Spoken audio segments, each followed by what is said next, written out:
Students, आप लोग उम्मीद है खैरियत से होंगे। आज हमारा जो ऑनलाइन लेक्चर्स का क्लासेस का जो सिलसिला चल रहा है उसमें हमारा आज का टॉपिक है रिलेशंस एंड फंक्शंस। सबसे पहले हम रिलेशंस को डिस्कस करेंगे। रिलेशन जैसे कि अपने नाम से ही जाहिर है, ताल्लुक, किसी भी एक चीज़ का दूसरी चीज़ से ताल्लुक का बनाना, किसी भी इनपुट का आउटपुट से मिलना, किसी भी बटन से बल्ब का ऑन होना, किसी भी बटन का बल्ब से ऑन ना होना। लेकिन मैथमेटिक्स में हम रिलेशन को किस तरह डिस्कस करेंगे वो हम देखते हैं। तो रिलेशंस को एक्सप्लेन करने के लिए मैं स्टार्ट कर रहा हूं सेट से। मैं सबसे पहले तो दो सेट सपोज करूंगा। Set A is equal to 1A B and C and set B is equals to X Y। दूसरे रूम सपोज किए।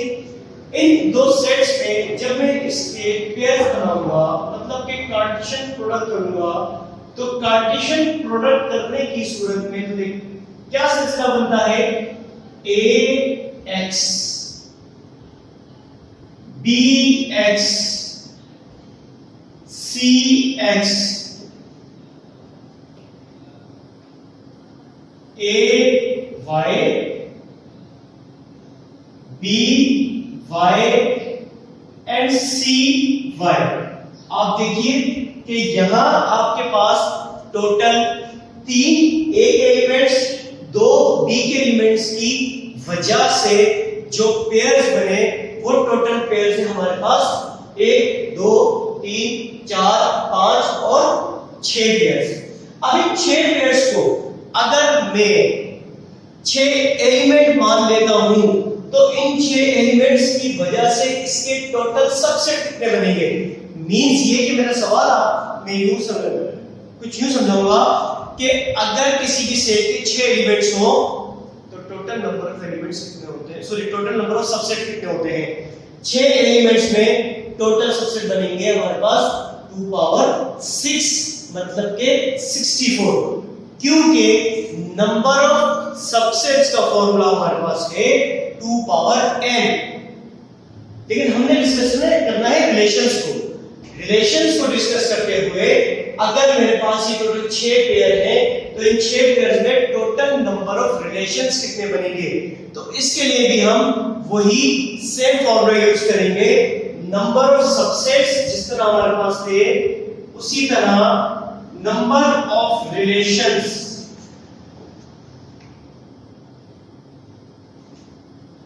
नंबर ऑफ रिलेशंस का जो हमारे पास फॉर्मूला है वो है 2 पावर n, बिल्कुल इसी तरह कि जिस तरह नंबर ऑफ सबसेट का फॉर्मूला है हमारे पास। यहां पर टोटल नंबर ऑफ रिलेशंस कितने बनेंगे, क्योंकि यहां 6 पेयर्स हैं तो total number of relations in A cross B is equals to 2 power 6 means 64। अब इन 64 रिलेशंस को हम बनाने की कोशिश करते हैं कि किस तरह ये 64 रिलेशंस बनेंगे। ये 64 रिलेशंस बनेंगे बिल्कुल सबसेट की तरह। सबसे पहले R1 an empty set or an empty relation, R2 AX, R3 AY, R4 BX और फिर R5 B1, R6 CX, R7 CY। बिल्कुल इसी तरह हम ये देखेंगे कि R8 और 8 हमारे पास कौन सा रिलेशन बनेगा, आप खुद देखिए, नोट कीजिए टॉपिक में कि आपके पास सिंगल पेयर के साथ टोटल 7 सबसेट्स, या असल हम यूं कहेंगे कि टोटल 7 रिलेशंस बने। तो जो 8वें नंबर से हमारे पास रिलेशन शुरू होगा उसमें 2 पेयर्स मौजूद होंगे, pair 1 AX BX।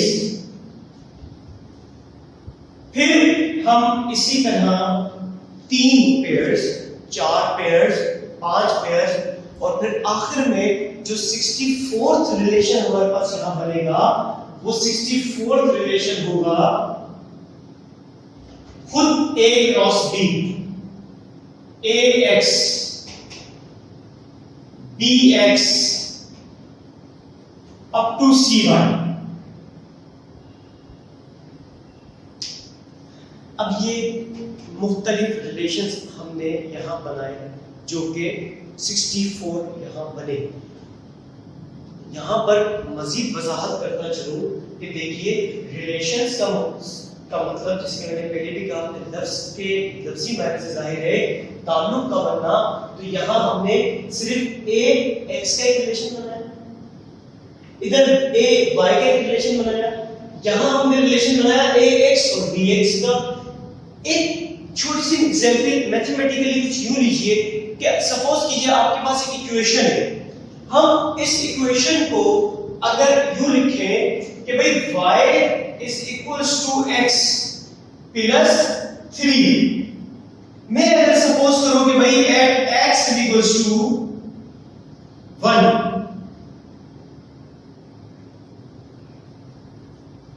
y is equals to 1 plus 3 4, तो हमारे पास 1 का पेयर या 1 का ताल्लुक बना इस इक्वेशन की मुनासबत से 4 के साथ।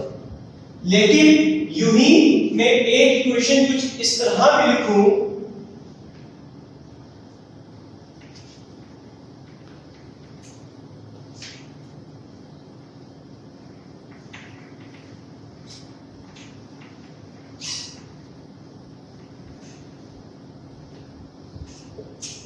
एक इक्वेशन में यूं लिखूं कि y is equals to x square, तो एट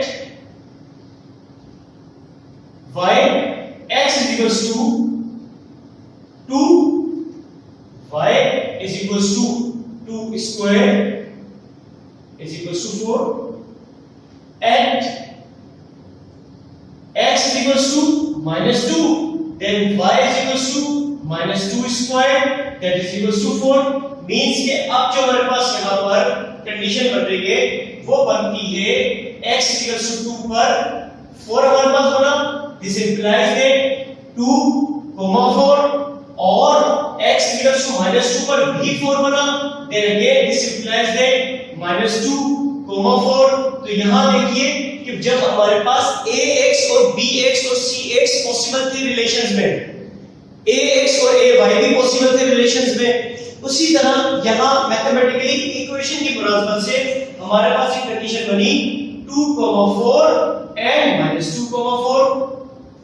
तो बताने का मकसद ये है कि नंबर ऑफ रिलेशंस सबसे पहले हमें मालूम होने चाहिए, उसके बाद नंबर ऑफ रिलेशंस हमें बनाना आना चाहिए कि नंबर ऑफ रिलेशंस किस तरह और कहां बन रहा है। एक इनपुट का ताल्लुक दूसरे आउटपुट से बनने को रिलेशन कहते हैं। यहां पे एग्जांपल देखिए, इससे पहले आपने सेट में एग्जांपल देखी कि वहां भी हमने 2 सेट सपोज किए, ax abc और xy, रिलेशन बना ax ay bx by and cx cy। उसी को हम दोबारा कंटिन्यू करते हैं। उम्मीद है कि यहां पर बात ये समझ में आई होगी कि रिलेशंस को हमने किस तरीके से इनपुट और आउटपुट की मुनासबत से डिस्कस करना है। अब जब मैं उसी स्टेप को दोबारा लेता हूं तो वहां रिलेशंस की एक्सप्लेनेशन के बाद मेरा जो अगला मौजू होगा वो होगा फंक्शन। मैंने ये देखना होगा कि फंक्शन जो कि खुद एक रिलेशन ही है और रिलेशन ही होने की वजह से हमने तलाश करना है कि रिलेशंस में से कौन फंक्शन होता है और कौन फंक्शन नहीं कहलाएगा। तो हम कंटिन्यू कर रहे हैं। हमारे पास रिलेशन के बाद फंक्शन शुरू होता है, वही दो सेट में दोबारा लिखता हूं जो थोड़ी देर पहले मैंने लिखे। मेरे पास सेट था a is equal to a b और c, b is equal to x y, a cross b, ax ay bx by cx और cy। हमने यहाँ रिलेशंस ऑलरेडी बता दिए हैं जैसे कि आप लोगों को मालूम है। अब इन रिलेशंस में हमने ये तलाश करना है कि फंक्शन कैसे होगा। हम मैपिंग करते हैं इसकी। मैं एक सेट लेता हूं, वही जो पर लिखा है a b और c। दूसरा मैंने सेट लिया x और y। जिस तरह मैंने इक्वेशन सपोज की थी, इक्वेशन में मैंने एक इनपुट पुट किया तो मुझे आउटपुट मिला। फिर दूसरी इक्वेशन में मैंने एक इनपुट पुट किया तो मुझे एक आउटपुट मिला। मैंने दूसरा इनपुट पुट किया तो मुझे वही आउटपुट दोबारा मिला। इसी तरह आप यहां देखिए, मैं इसको कहता हूं इनपुट और इसको कहता हूं आउटपुट।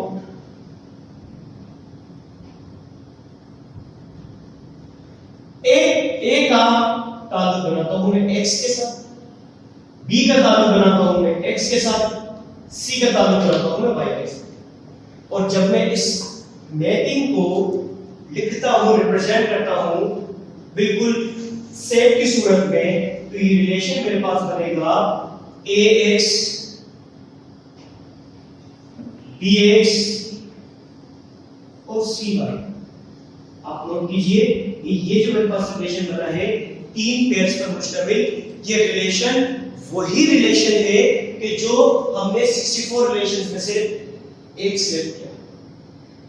ये उन्हीं 64 रिलेशंस में से एक रिलेशन होगा। हम और एग्जांपल्स ले लेते हैं।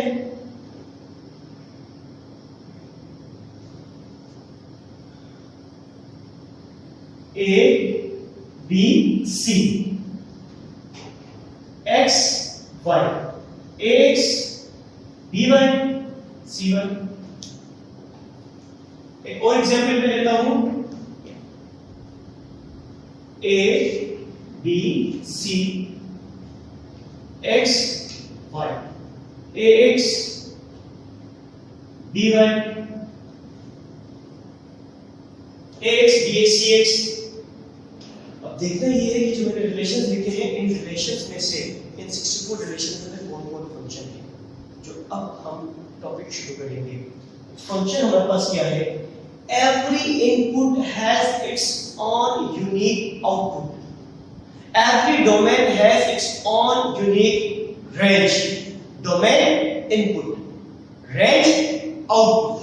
अगर आपके पास रेंज से बेहतर जो वर्ड हम इस्तेमाल करेंगे वो कोडोमेन हो सकता है। Every domain has its own unique codomain. अगर किसी भी डोमेन की कोडोमेन नहीं होगी तो फिर वो रिलेशन तो होगा, वो रिलेशन फंक्शन नहीं होगा।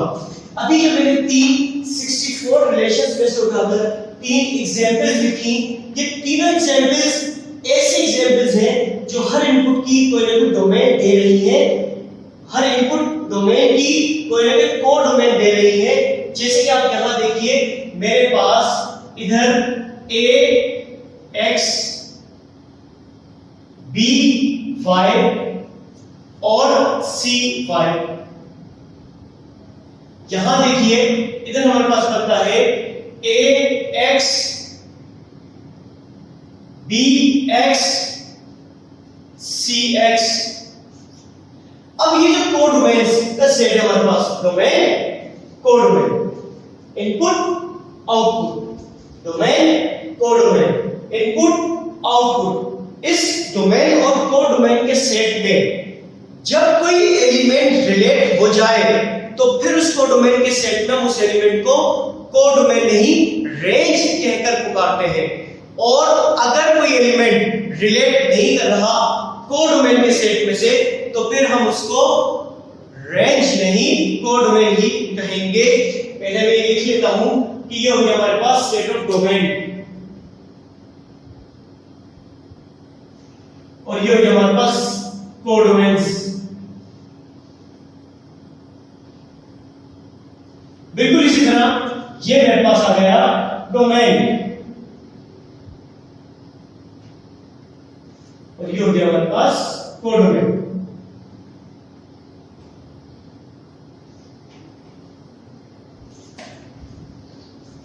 अभी तक मैंने आपने देखा सिर्फ बात को एक्सप्लेन किया है, वर्ड फंक्शन को एक्सप्लेन करने की कोशिश की, मगर ना मैंने उसकी हेडिंग डाली ना ही मैंने उसकी भी डेफिनेशन लिखी, एक्सप्लेन जरूर किया। क्यों?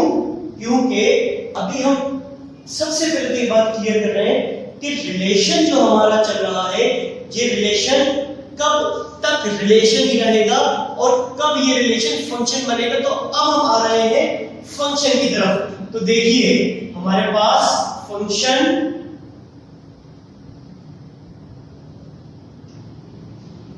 every input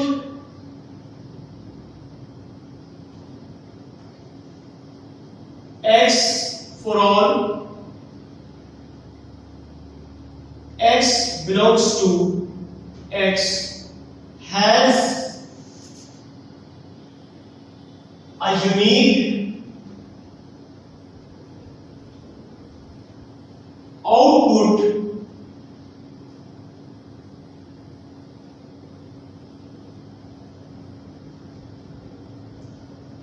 y for all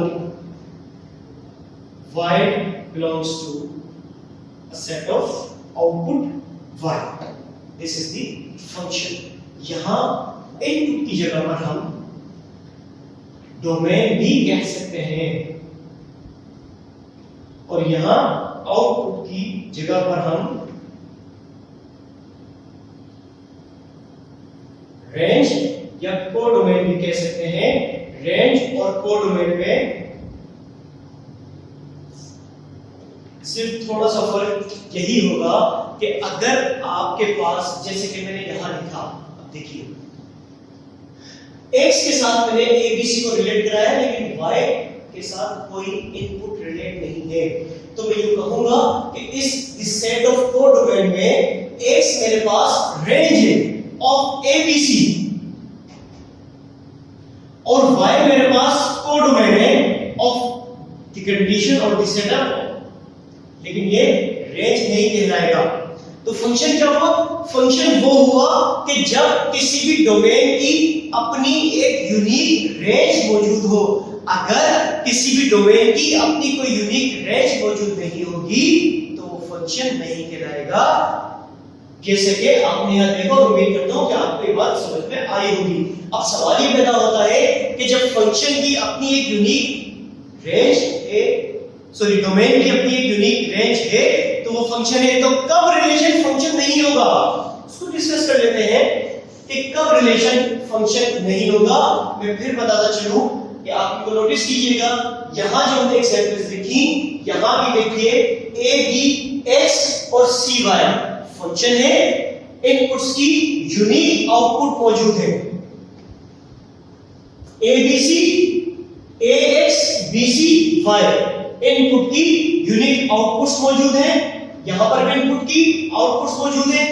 इन्हीं एग्जांपल्स को अगर मैं कुछ यूं चेंज कर लूं,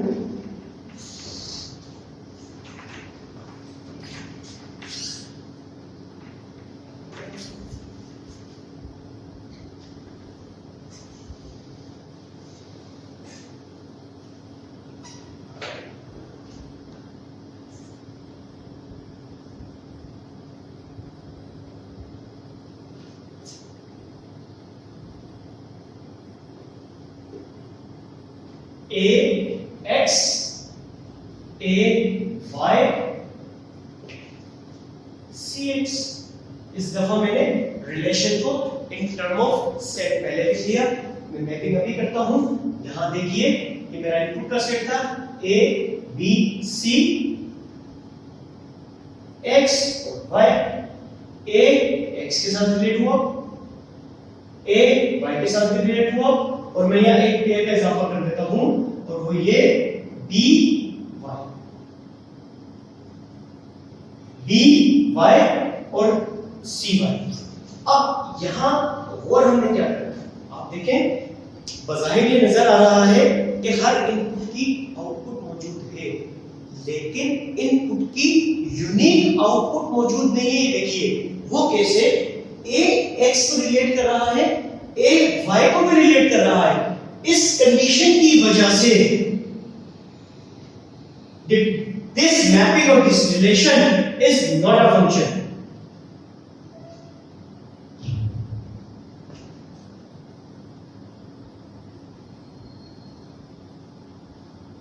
जैसे मैंने पहले आपको एक्सप्लेन किया, यूनिक आउटपुट का होना जरूरी है।